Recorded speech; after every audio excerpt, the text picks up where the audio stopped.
Can I tell you the biggest missing piece in manifestation? It's not your vision board. It's not your affirmations. It's your emotions. Every single emotion carries a frequency.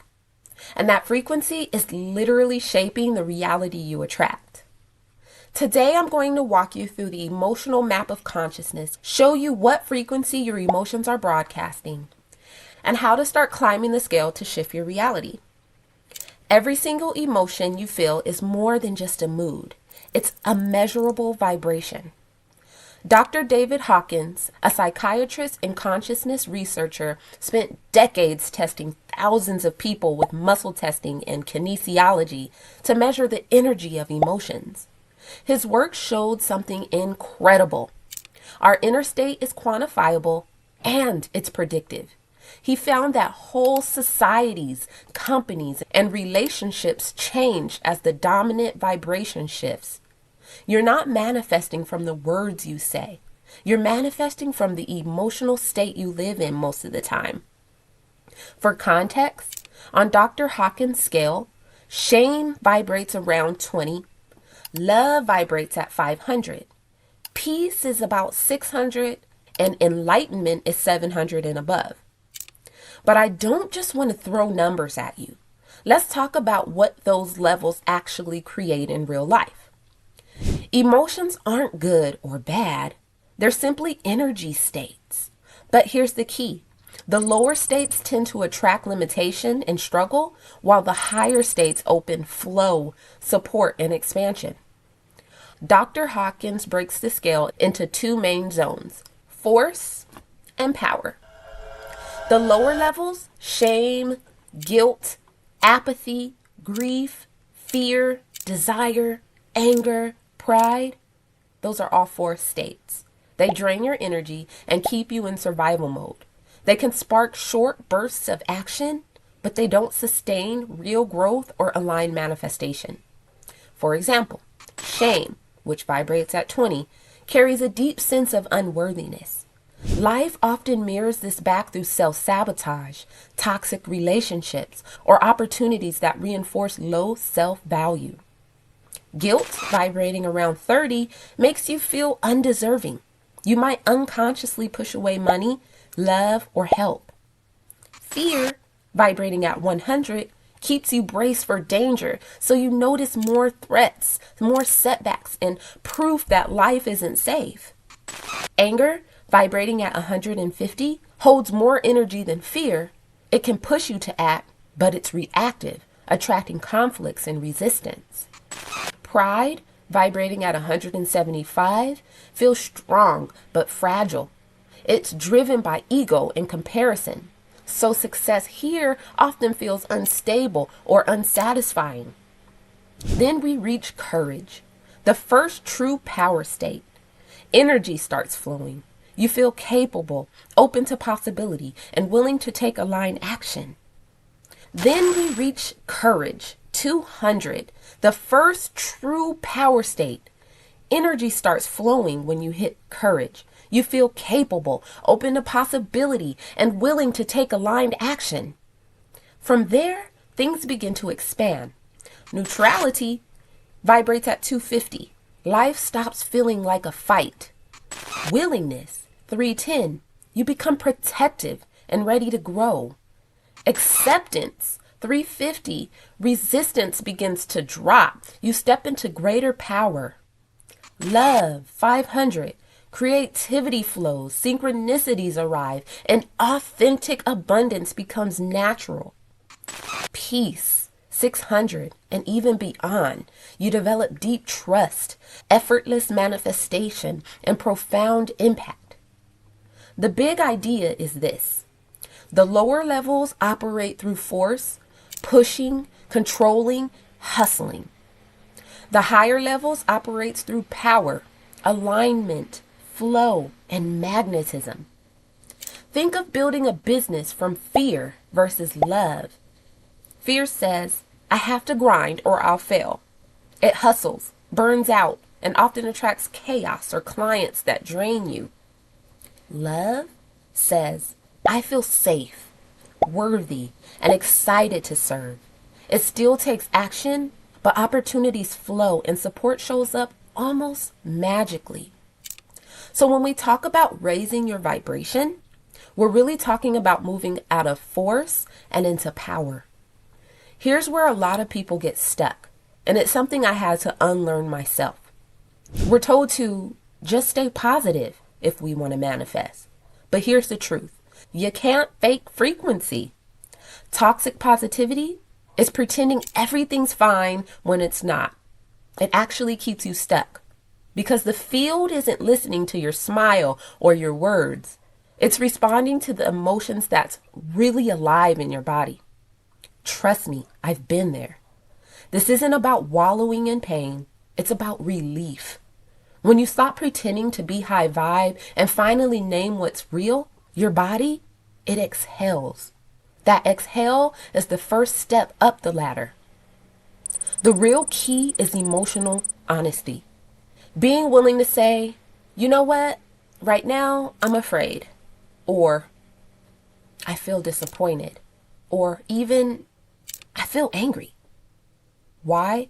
Because you can't move up the scale if you don't know where you actually are. If you're sitting in shame, but trying to jump to joy, it's like walking into the gym on your first day and trying to lift 300 pounds. Maybe you could for a second, but you can't hold it. You build strength, one rep and one weight at a time. The shift happens step by step. You don't have to leap from shame to bliss overnight. You rise gradually, and every step upward changes your reality. For example, moving from fear to courage is life-changing all by itself. Fear keeps you frozen and braced for loss. Courage says, I'm willing to try. I'm open to possibilities. Or, I don't know how or when, but I know that it will. That single jump moves you out of force and into the first true state of power. In my own life, there was a time when I was deep in fear, especially around money and self-worth. I felt like no matter how hard I worked, things wouldn't hold. My nervous system was constantly on edge. The breakthrough wasn't some giant leap to joy. It was choosing courage first. Courage to look at my beliefs. Courage to get honest about what wasn't working. Courage to stop numbing and start healing. And for me, that courage looked like finally saying yes to my own calling, starting my business, and even going on YouTube, even though I was so scared of being seen. That one move, just reaching courage, opened doors I couldn't see before. New opportunities, supportive relationships, and ideas I hadn't even considered. That's why honesty matters so much. When you name where you really are, you stop pretending and start climbing. The scale isn't about perfection. It's about momentum upward, and every single step counts. Now let's get practical, because understanding this map only matters if you can actually use it in your day-to-day life. Your emotional set point is the feeling you spend the most time in. It's not the occasional high after a meditation or a good day. It's the emotional home base you keep returning to when life is quiet. And that set point becomes your frequency baseline, the signal you're broadcasting to the field over and over and over again. That's why two people can want the same thing but get very different results. Their baselines are different. One lives mostly in fear and self-doubt, and the other lives mostly in trust and possibility. So here's one simple awareness question to ask yourself.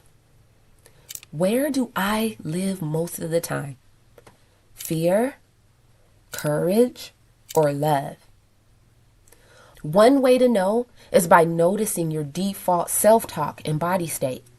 Do you wake up already tensed and braced? That's fear. Do you feel neutral but not inspired? That's neutrality. Start naming it in real life. Once you know your baseline, you can start to rise one step at a time instead of trying to leap all the way to joy.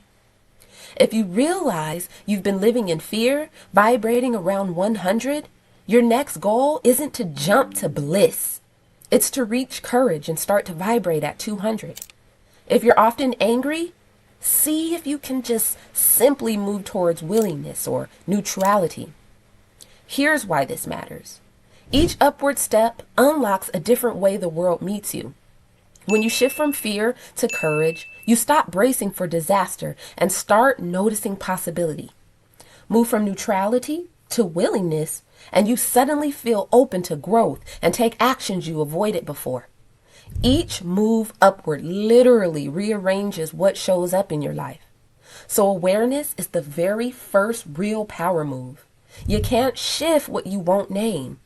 Once you know your emotional home base, you can start building safety, doing the inner work, and practicing new states until that higher vibration becomes your natural normal. Here's a simple way to start shifting your frequency right now. I call it the micro choice upgrade. Throughout your day, pause for just a second and ask yourself, what am I about to choose? Fear or courage? Shame or self-compassion? Hopelessness or even just curiosity? You don't have to overhaul your entire mood in one leap. You just choose a slightly higher feeling in that moment you're in. Maybe you're about to send an email and feel fear. What if they reject me? The upgrade might be courage. I can take this step, even if it feels scary. I can do it. Maybe you're spiraling in shame about money. I'm so behind. You're saying I'm so behind. You're feeling like I'm so behind and it's never going to work.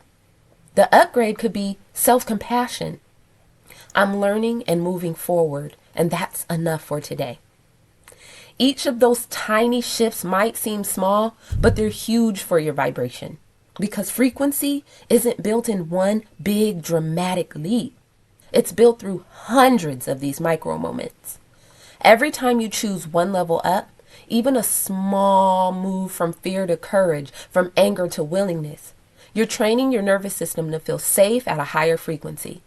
And over time, these micro upgrades stack until your baseline rises. And life can't help but reorganize to meet you there. Your emotions aren't just moods. They're magnetic codes. They're either pulling in experiences that keep you small or aligning you with opportunities that expand you. The beautiful thing is, you don't have to climb the whole emotional ladder in one giant leap. Every single step upwards shifts your life. If this clicked for you, and you're ready to stop guessing at vibration and start building it step by step, come join me for my free masterclass, The 10 Codes of Manifestation, where we dive into the whole emotional set point and Dr. Hawkins' emotional ladder.